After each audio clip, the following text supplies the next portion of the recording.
हम बुलाना चाहेंगे अखिल भारतीय माहेश्वरी महासभा के महामंत्री संदीप जी काबरा, जो कि एक डायनेमिक पर्सनैलिटी है और एक बहुत ही प्रखर वक्ता है। युवा को प्रेरणा देने वाले, हम सभी को उजागर करने वाले संघ के कार्यकर्ता श्री संदीप जी काबरा जी, जो कि संघ के कार्यवाह रह चुके हैं और बहुत सारे दायित्व उन्होंने निभाया है। समाज को उन पे गौरव है। आज ऐसे प्रखर वक्ता को हम सुनने जा रहे हैं। सभी से विनंती है कि वे स्थान ग्रहण करें। महाराष्ट्र आर्थिक, औद्योगिक और सांस्कृतिक राजधानी जालना शहरात में मी सगळ्यांचो मनपूर्वक हार्दिक स्वागत करतो। मैंने सुना कि जालना सोना जा पालना, ऐसा यहाँ कहावत चलती है। निश्चित रूप से जालना में आकर यहाँ की ताकत और ऊर्जा को देखकर मैं बहुत अधिक औपचारिकता में नहीं जाऊँगा, क्योंकि श्रद्धेय सभापति जी सामने विराजमान है, स्वास्थ्य भी कुछ ठीक नहीं है। तो मैं, हमारे मारवाड़ में कहते हैं हाथी के पाँव में सबका पाँव है, तो सभापति जी का नाम लेने के बाद में मैं समझता हूँ सम्मानित मंच, सम्मानित सदन, इसको सौभाग्य समझूं, दुर्भाग्य समझूं, लेकिन मेरे और सभापति जी के साथ 100 में से 90-95 बार ये होता ही है कि सबसे अंतिम, और वो भी भोजन सत्र से ठीक पहले बोलने का अवसर मिलता है। लेकिन मन में भले ही कुछ भी समझें, फिर भी मैं ये मानता हूँ कि जितनी ताकत के साथ आप लोग, बहुत कम संख्या में मातृशक्ति है, बहुत ज़्यादा भूख बर्दाश्त नहीं की जा सकती, जितनी संख्या में हमारे सारे कार्यकर्ता हैं, मैं आप सब लोगों की उस तृष्णा के बावजूद भी इस कार्यक्रम में आप ताकत के साथ विराजे हैं। आप लोगों ने हमको आशीर्वाद दिया, इसके लिए मैं आपका हृदयपूर्वक आभार व्यक्त करता हूं, अभिनंदन व्यक्त करता हूं। मैंने एक पुस्तक पढ़ी थी बंसाली जी, उस पुस्तक में मारने के 1001 नायाब नुस्खे लिखे हुए थे। रमेश जी परतानी ने भी शायद कभी पढ़ी हो। उन नायाब नुस्खों में कि भाई किसी को निपटाना हो तो उसके सबसे शानदार 1001 नुस्खे, जिसमें रक्त क्रांति की जरूरत नहीं है, जिसमें किसी को मारने की आवश्यकता नहीं है, कोई उससे कई हाथापाई करने की आवश्यकता नहीं है। उसमें एक जो महत्वपूर्ण नुस्खा था कि भोजन सत्र के पहले किसी को भाषण दिलवाने बैठा दो तो उसको निपटाने का सबसे अच्छा तरीका है। तो आपके इस नायाब तरीके के लिए भी मैं आपका मनपूर्वक अभिनंदन करता हूँ, आपका बहुत सारा आभार व्यक्त करता हूँ। जालना फौलादी शहर है, चूँकि ये स्टील की नगरी है, सीड का यहाँ सबसे बड़ा सीड नगरी, स्टील नगरी के नाम से जब एयरपोर्ट से आया तो लिखा हुआ था सिटी ऑफ स्टील। तो निश्चित रूप से जो स्टील की नगरी है तो वो फौलादी ताकत की नगरी है, वहाँ के इरादे फौलादी है, वहाँ के उद्देश्य फौलादी है और काम करने वाले कार्यकर्ता फौलादी हैं। इसलिए ऐसे फौलादी जालना के सभी कार्यकर्ता जिन्होंने इस भव्यतम दिव्यतम कार्यक्रम को अंजाम दिया, आपने बंसाली जी आगाज़ किया, इन सारे कार्यकर्ताओं ने, जिनका नाम मैं यहाँ नहीं ले पा रहा हूँ, मैं मानता हूँ पूरी आपकी टीम, सारडा जी, दाहड़ जी, काबरा जी, मंत्री जी, जितने भी लोग जिन्होंने प्रत्यक्ष और अप्रत्यक्ष रूप से इस सारे काम को परिणति तक पहुँचाया है, उन सभी कार्यकर्ताओं के फौलादी इरादों के लिए मैं आपकी तालियों के साथ हृदयपूर्वक उनका अभिनंदन करना चाहता हूँ, उनका बहुत सारा आभार व्यक्त करना चाहता हूँ। आदरणीय अतुल लाहौटी जी शायद अभी सभागृह में नहीं है। मैं अपनी बात की शुरुआत वहाँ से करना चाहता था। उन्होंने कहा कि महेश्वरी विद्या प्रचारक मंडल और प्रदेश सभा ने एक अच्छा कोलैबोरेशन करके एक बड़े कार्यक्रम को अंजाम दिया। निश्चित रूप से ये समय की आवश्यकता है और इसके लिए आपने पहल की, आप इसमें आगे बढ़े। मैं आपको और उनको दोनों को बधाई देना चाहता हूँ। ये समय की आवश्यकता है, लेकिन कल जब एयरपोर्ट से उतरकर औरंगाबाद का महेश्वरी भवन देखा जो बन रहा है, निर्माणाधीन है, मुझे बताया गया कि करीब 35-40 करोड़ रुपए की योजना है। यहाँ आया तो रामनिवास जी ने बताया कि यहाँ भी एक भवन प्रपोज्ड है जिसकी बड़ी योजना है। मैं आपको ये निश्चित रूप से कह सकता हूँ कि देश के हर क्षेत्र में काम करने वाली हमारी स्थानीय संगठन, स्थानीय सभाएं, स्थानीय समाज के संगठन अब लाखों में काम नहीं करते हैं, करोड़ों में काम कर रहे हैं और स्वप्रेरणा से कर रहे हैं। और निश्चित रूप से उन सबको एक अम्ब्रेला के नीचे लाने का काम अखिल भारतवर्षीय महेश्वरी महासभा कर रही है। इसलिए आपने भी महेश्वरी विद्या प्रचारक मंडल को साथ लिया। मैंने अतुल जी को ये निवेदन किया, मैंने कहा अतुल जी बहुत सारे उदाहरण हैं, महासभा ने भी बहुत स्ट्रगल देखा है। 132 साल लगभग महासभा के निर्माण को हुए, 1892 से चालू होकर पूरे स्ट्रगलिंग फेज के बाद में आज 22 देशों के माध्यम से 350 से अधिक जिला सभाएं, 27 से अधिक प्रदेश सभाएं और 2100 से अधिक तालुका सभाओं के माध्यम से एक श्रृंखलाबद्ध संगठन का यदि विश्व में कोई नंबर 1 स्थान है तो वो अखिल भारतवर्षीय महेश्वरी महासभा का है। और मुझे गर्व है कि उसके दायित्ववान कार्यकर्ता के नाते आप और हम सब लोग यहाँ एकत्रित हैं, संकलित हैं। महासभा का ये काम ही है, ऐसे सभी लोगों को मंच पर लाना, उनके समाजोत्थान के उद्देश्य को समकालीन व्यवस्थाओं के अनुसार पूर्ति करना। मैं ये उदाहरण इसलिए दे रहा हूँ, आप इसको ऐसा नहीं समझें कि मैं किसी ऐसे समाज का, आदरणीय सभापति जी भी इस बात को जानते हैं, हमारी कई बार चर्चाएं होती है। समाज जब संगठित होता है, समाज जब एक दिशा में आगे बढ़ता है, काम करता है, उसके कितने प्रभाव होते हैं और उसके आफ्टर इफेक्ट्स क्या होते हैं। समाज का जो नेतृत्व करने वाला होता है वो जब चीज़ों को समझता है, एक बोहरा मुसलमान समाज है, आप में से बहुत सारे लोगों का परिचय होगा, व्यापारी समाज है जिसमें सैयदाना साहब वहाँ के सबसे सर्वोच्च अधिकारी होते हैं। मैं आपको ये बताना चाहूँगा कि जब समाज संगठित होता है और एक दिशा में सोचता है, 2011 में 52वें सैयदाना साहब ने एक अनुभव किया कि यार इस समाज को कैसे जोड़ा जा सकता है, क्योंकि बोहरा मुसलमानों की संख्या बहुत अधिक नहीं है, लगभग 1 लाख परिवार पूरे विश्व में हैं। 40 देशों में बोहरा मुसलमान हैं, उनकी 1 लाख परिवारों की कुल मिलाकर संख्या है। सैयदाना साहब ने एक प्रयोग शुरू किया, उन्होंने दोपहर का भोजन पूरे विश्व में बोहरा मुसलमान जहाँ भी है उनकी टिफ़िन की व्यवस्था सैयदाना साहब की तरफ से की। 40 देशों के 900 स्थानों पर वो व्यवस्था अनावरत जारी है।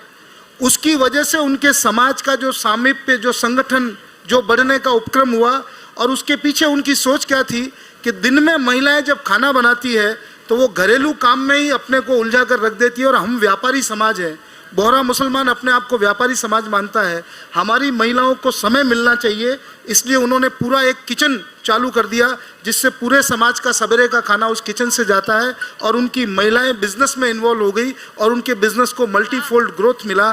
तो अब समाज को इस दिशा में सोचने की आवश्यकता है कि समाज में हमारी डबल इंजन की सरकार, हमारी महिलाएं जो बहुत बड़ी संख्या में अब यहाँ नहीं है, पहले थी, लेकिन मैं समझता हूँ आपके कार्यक्रमों की अधिकता, समय की अधिकता की वजह से बहुत बड़ी तादाद में यहाँ नहीं है।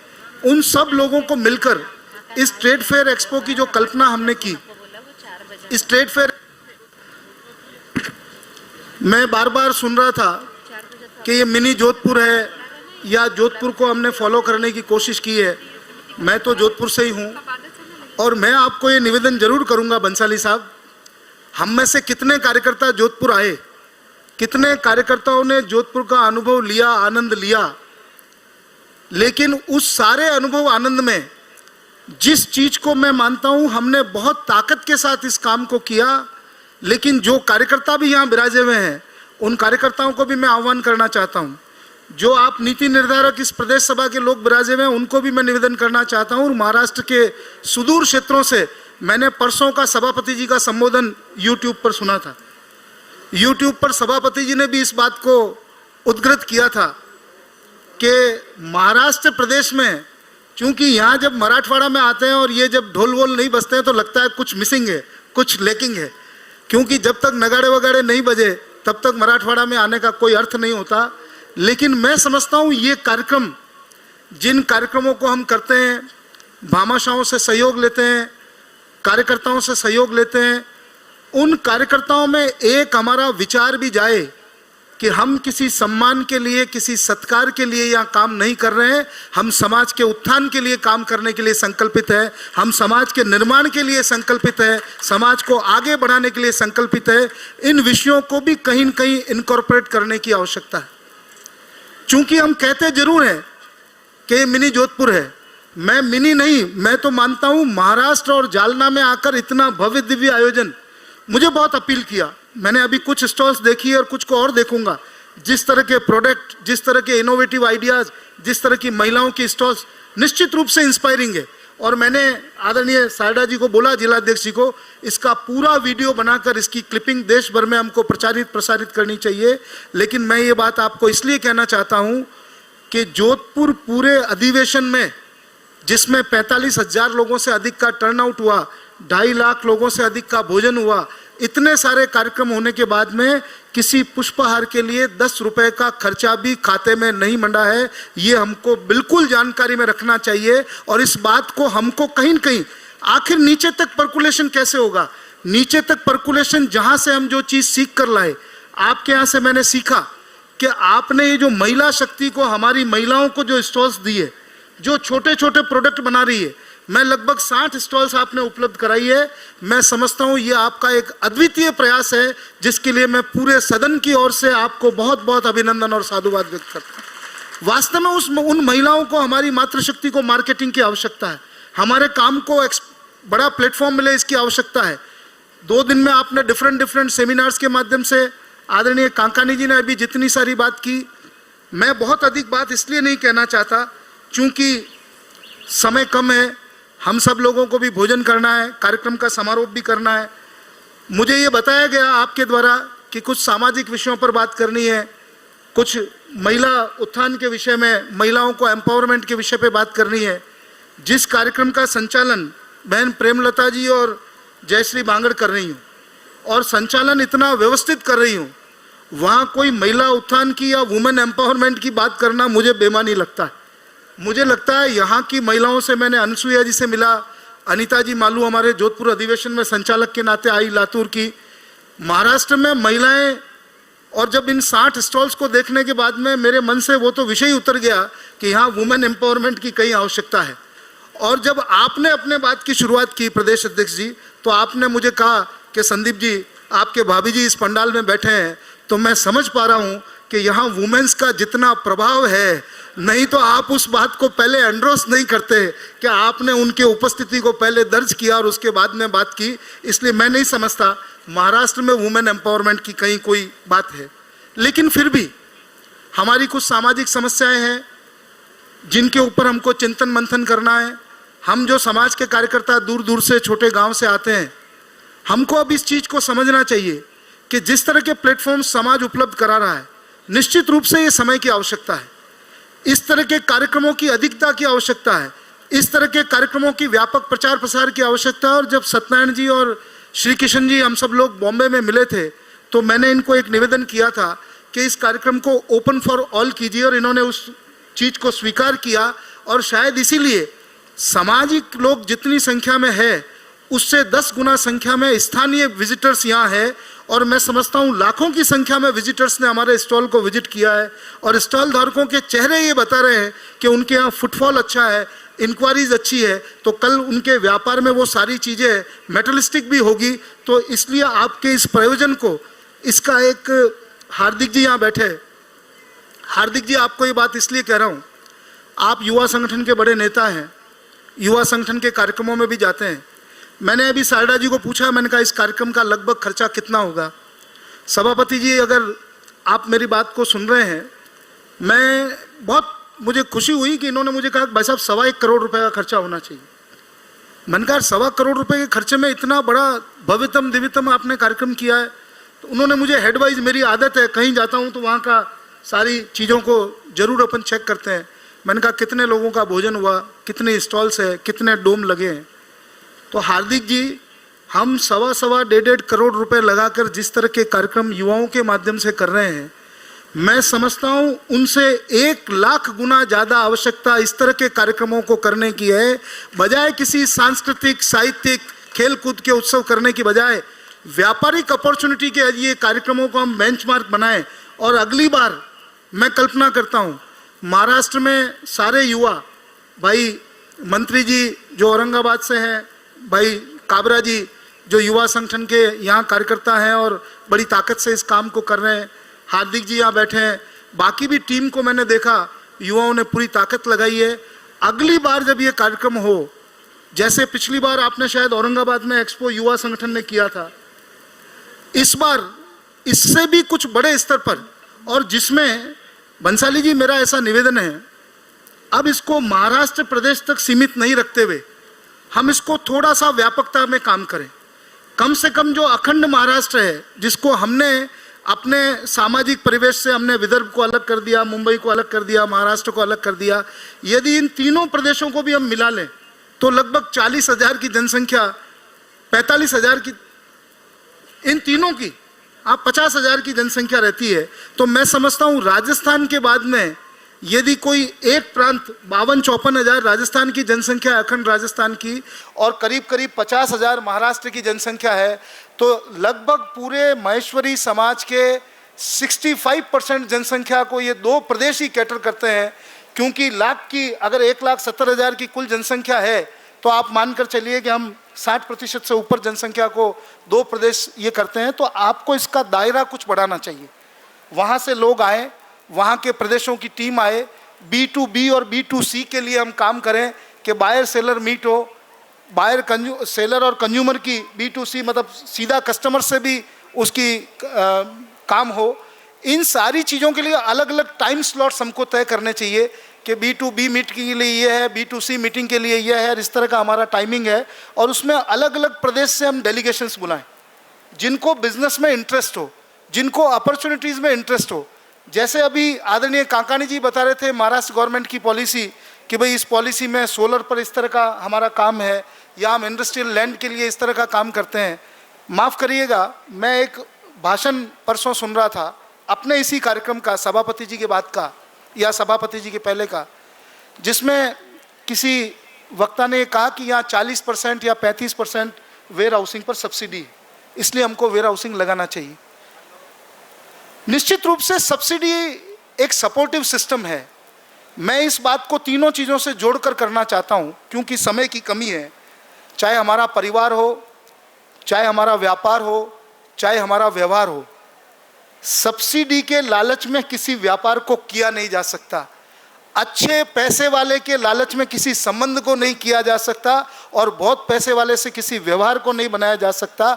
यदि आपकी काम करने की नीति ठीक है, आपकी नीयत ठीक है, आपको काम करना आता है, रिस्क लेना आता है, सब्सिडी तो एक सपोर्टिव सिस्टम है। मैंने सब्सिडी लेने वाले हज़ारों लोगों को फेल होते देखा है और बिना सब्सिडी के लाखों लोगों को आगे बढ़ते हुए देखा है। इसलिए मैं ये बात कहना चाहता हूँ, चाहे हमारा परिवार हो, चाहे हमारा व्यवहार हो, चाहे हमारा व्यापार हो, हम किसी लालच में व्यापार नहीं करें। हमको व्यापार करने की जील है, हमको कुछ करने की ताकत है, हमारा संकल्प है, तो निश्चित रूप से व्यापार हमारे ब्लड में है, इनहेरेंट है, हमको किसी ने सिखाया नहीं है।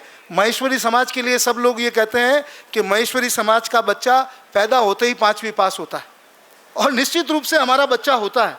हमारा आदमी जहाँ भी जाता है, महाराष्ट्र के सुदूर क्षेत्रों में जब मैं देखता हूँ कि मारवाड़ से और नागौर जिले से जितने लोग माइग्रेट होकर के महाराष्ट्र और विदर्भ में आए, चूँकि उस वक्त में मथानिया, ओसिया, तिवरी, शेरगढ़ और उस बाद में नागौर के कुछ क्षेत्र ये सरसब्ज हुआ करते थे। कोई ज़माने में वहाँ सरस्वती नदी चलती थी। हमारे लोग वहाँ से जैसे जैसे पानी नीचे गया, उन लोगों ने माइग्रेशन करके, क्योंकि विदर्भ बड़ा सरसब्ज जिला का था, महाराष्ट्र बड़ा सरसब्ज जिला का था, वहाँ से आकर कोई शहरों में नहीं बसे, ज़्यादातर छोटे छोटे गाँवों में जाकर वहाँ किसानी का काम किया, वहाँ बड़ी लैंड होल्डिंग की। इसीलिए हमारे परिवार लगभग हर गाँव में है। अब समय बदल गया, हमको किसानी को लेकर आने वाले टाइम में ऑर्गेनिक फार्मिंग को लेकर, ऑर्गेनिक मार्केटिंग को लेकर, ऑर्गेनिक मेडिसिन्स के डिमांड को लेकर, उसके एक्सट्रैक्ट की मार्केटिंग को लेकर, जैसे अभी बहन भगवती जी यहाँ थी, आज ये लोग अश्वगंधा के अर्क का काम करते हैं और कितनी बड़ी तादाद और पैमाने में काम करते हैं। हर चीज़ का अर्क निकलता है, हर चीज़ में ऑर्गेनिक फार्मिंग होती है। हमारे युवाओं को जो छोटे छोटे गांवों में और जिनके पास में खेती और ज़मीन है, जिनके परिवारों के पास में, चूँकि मैं समझता हूँ महाराष्ट्र में अभी भी छोटे गांवों में हमारे समाज के पास खेती की ज़मीन है, मेहरबानी करके केवल बच्चों के सगाई संबंध के लालच में एक फ्लैट पूना में मत लीजिएगा, एक औरंगाबाद में मत लीजिएगा, एक जालना में मत लीजिएगा। चूँकि हमारे ज़्यादातर परिवार के गांव में साख संबंध नहीं होते हैं, सगाई नहीं होती है, इसलिए एक फ्लैट ऐसी जगह लेना पड़ता है। उन सारी चीज़ों से बचने का केवल एक क्रम है, हम अपने आप को गांव में बैठे बैठे अपडेट करें, हम चीज़ों को नए सिरे से सारी चीज़ों का आकलन करें, हम इस चीज़ का आकलन करें। आज गांव में, छोटे छोटे गांव में हमारी एक बहन जो सिक्किम से आती है, मैं नाम भूल गया वैसा, वो जो वृंदा सारडा, वो सिक्किम में ऑर्गेनिक को लेकर जिस तरह से काम करती है, छोटे छोटे क्षेत्रों में उसने सिक्किम के गांवों से प्रोडक्ट को इकट्ठा करके जो युवा यहाँ हॉल में है, मैं समझता हूँ यदि हमारे समाज की आदरणीय नारायण जी भाई साहब हैं, एग्रीकल्चर सेक्टर को बहुत अच्छी तरह से जानते हैं, हमारे बहुत सारे लोग हैं जो लोग यहाँ सीड फार्मिंग में, उनको पता है हमारे समाज की कितनी बड़ी लैंड होल्डिंग है या किस किस तरह के हम प्रोडक्ट। मैं ये बात आपको इसलिए कर रहा हूँ काकानी साहब, अभी मैं 3 दिन पहले नाचना गया था। नाचना वेस्टर्न पार्ट ऑफ राजस्थान का बिल्कुल टेल एंड बॉर्डर का एरिया है जहाँ 125 महेश्वरी परिवार रहते हैं। और नाचना से जितने भी लोग साउथ में गए, सूरत में गए, साउथ में गए, सब लोग बड़े पैसे वाले हैं। लेकिन उनकी नाचना में किसी की 500 बीघा ज़मीन थी, किसी को 300 बीघा ज़मीन थी, उन्होंने ज़मीन बेच बाच दी, अच्छा मंदिर बना दिया, अच्छा मकान बना दिया। आज वो सारे लोग वहाँ, मुझे एक युवा मिला दिलीप राठी, मुझे लगा कि मैंने कहा यार तुम गांव आते हो? तो सर मैं हर 2 महीने में गांव आता हूँ और लगभग 10 लाख रुपए महीना मैं गौशाला में देता हूँ। मैंने कहा क्या काम करते हो? इटालियन फर्नीचर के इंपोर्ट का काम करता है, देश का नंबर 1 काम करता है। तो मुझे उसने कहा कि सर जो ज़मीन मेरे पिताजी और उन्होंने 50,000 रुपये बीघा में दी है, आज 10 लाख रुपए बीघा में भी हमको मिल नहीं रही है और मैं काफ़ी दिनों से यहाँ इन्वेस्टमेंट के चक्कर में कंटिन्यूसली गाँव में आ रहा हूँ। ये चेंज क्यों आया? आप में से जितने भी लोग जो वेस्टर्न पार्ट ऑफ राजस्थान को जानते हैं, किसी ने कल्पना नहीं की होगी कि आज की तारीख में 1000 करोड़ रुपए का अनार का एक्सपोर्ट केवल वेस्टर्न पार्ट ऑफ राजस्थान से होता है, खजूर का export western part of Rajasthan से होता है। जहां राजस्थान में किसी ने कल्पना नहीं की कि घास का एक तिनका नहीं उगता था, वहां से अनार का एक्सपोर्ट चालू हो गया है। तो हमको भी हमारे कार्य पद्धति में, चाहे वो प्रदेश सभा के माध्यम से हमारे मालपानी जी जो कृषि क्षेत्र के विशेषज्ञ हैं, आपके विदर्भ के ही हैं, ऐसे सारे लोगों को समय समय पर लाकर, जिससे हमारी महिलाएं भी उस सारे काम में इन्वॉल्व हो, हमारे युवा भी उस सारे काम में इन्वॉल्व हो और फ्यूचरिस्टिक अप्रोच के क्या बिजनेस हम कर सकते हैं, किस तरह से टेक्नो से भी होकर हम बिजनेस कर सकते हैं। यदि आने वाले समय को ध्यान में रखते हुए हमने अपने कार्यक्रम, अपनी कार्य योजनाएं, अपने व्यापार की परिस्थिति, अपने परिवार की परिस्थिति नहीं चेंज की, तो आप मानकर चलिएगा न हमारा परिवार बचेगा, न हमारा व्यापार बचेगा और न हम खुद बचेंगे। इसलिए समय की नब्ज को पहचानना, उसके हिसाब से अपने आप को तैयार करना। बहुत सारी समस्याएं लोग लाते हैं कि भाई संबंध छूट रहे हैं, पति पत्नी में दाम्पत्य में तनाव है, बाप बेटों के संबंधों में तनाव है। आदरणीय परतानी जी बहुत बार इन सारी बातों को कहते हैं, बताते हैं, मैं मानता भी हूँ। लेकिन मैं फिर भी इस बात को मानता हूँ, आचार्य श्री तुलसी तेरा पंथ के बड़े आचार्य हुए, मेरे ऊपर बहुत कृपा रही उनकी। उनका एक स्लोगन था और उस स्लोगन को हमको परिवार में, व्यापार में, संगठन में, सभी जगह उसको लागू करना चाहिए। निज पर शासन फिर अनुशासन। आदमी अपने आप को, अपने परिवार को, अपने व्यापार को, अपनी सारी चीज़ों को अगर व्यवस्थित करेगा, उसको एक ढांचे में और एक सांचे में चलाएगा, तो निश्चित रूप से न परिवार बिखरेगा, न व्यापार बिखरेगा, न व्यवहार बिखरेगा और न आपका भविष्य बिखरेगा। हमारी समस्या क्या है? हम दूसरों को देखते हैं, उसके यहाँ ऐसा हुआ तो मुझे करना है। आपको किसी पंडित ने नहीं कहा कि आपको करना है, उसके यहाँ हुआ, उसकी पॉकेट अलाउ करती है, वो करे। रीति रिवाज के आधार पर काम करना जो बहुत अधिक है, उसको कहीं न कहीं सामाजिक स्तर पर अब कंट्रोल करने की आवश्यकता है। वो कंट्रोल करने की आवश्यकता इसलिए है कि भाई मारा पिताजी को रिवाज है, बे तय कर गया, मारी माँ यान करती, मारी दादी यान करती। मैं भी नागौर जिले के बहुत छोटे से गांव से आया हूँ, सभापति जी भी वहीं से निकले हुए। लगता है कि सत्कार करना हमारा रिवाज है, सम्मान करना हमारी पद्धति का अंग है। समाज में किसी तरह के कोई रिवाज, न परिवार में, न व्यापार में, न व्यवहार में कोई इस्टेब्लिश फैक्ट नहीं होता है। समय होता है, परिस्थिति होती है, उसके हिसाब से निर्णय होते हैं। सवेरे सवेरे संस्कार टीवी पर अनुभवानंद जी बहुत बार प्रवचन करते हैं। यदि किसी ने अनुभवानंद जी को सुना हो, बड़े प्रैक्टिकल संत है और प्रैक्टिकल बात करते हैं। वो इस बात को बहुत बार कहते हैं कि एक परिवार में 3 पीढ़ी एक साथ रहती है, एक दादे सासू जी, एक सासू जी और एक उनके पोते की बहू।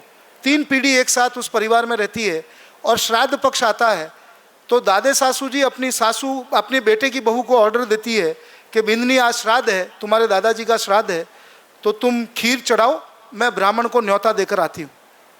उसके बाद में चूंकि छोटी बहुएं लेट तैयार होती है, थोड़ी देर बाद में पोते की बहू बाहर निकल कर आती है, तब तक दादे सास वापस आती है। तो उसकी सास दादे सास को ये कहती है कि माताजी, खीर में बिल्ली ने मुंह दे दिया, इसलिए थोड़ा पंडित को लेट कहना पड़ेगा। तो दादे सास अपने बेटे की बहू को ये ऑर्डर देती है वापस, जो पोते की बहू सुनती है कि बिंदनी, उनके घर में एक बिल्ली भी पाली हुई होती है, कि बिंदनी पहले खीर, इस बिल्ली पे टोकरा उल्टा मार दो, उसके बाद में खीर चढ़ाओ, मैं ब्राह्मण को न्योता देकर आती हूँ। तो पोते की बहू को ये ध्यान आता है कि मेरी सास ने पहले टोकरा उल्टा मारा बिल्ली पे, उसके बाद खीर चढ़ाई और फिर ब्राह्मण को न्योता देने गई। 2-1 साल ये क्रम चढ़ा तो आदमी, जैसे कोई भी एक बार कहीं पत्थर हो तो बोलते हैं ना संभल के चलो, दूसरी साल भी ये हुआ। दादे सासू ने सासू को कहा कि बिंदनी पहले इस पे बिल्ली पे टोकरा उल्टा मारो, खीर चढ़ाओ, फिर मैं ब्राह्मण को न्योता देकर आती हूँ। तो पोते की बहू के दिमाग में ये चीज़ सेट हो गई कि ये हमारे यहाँ का रिवाज है।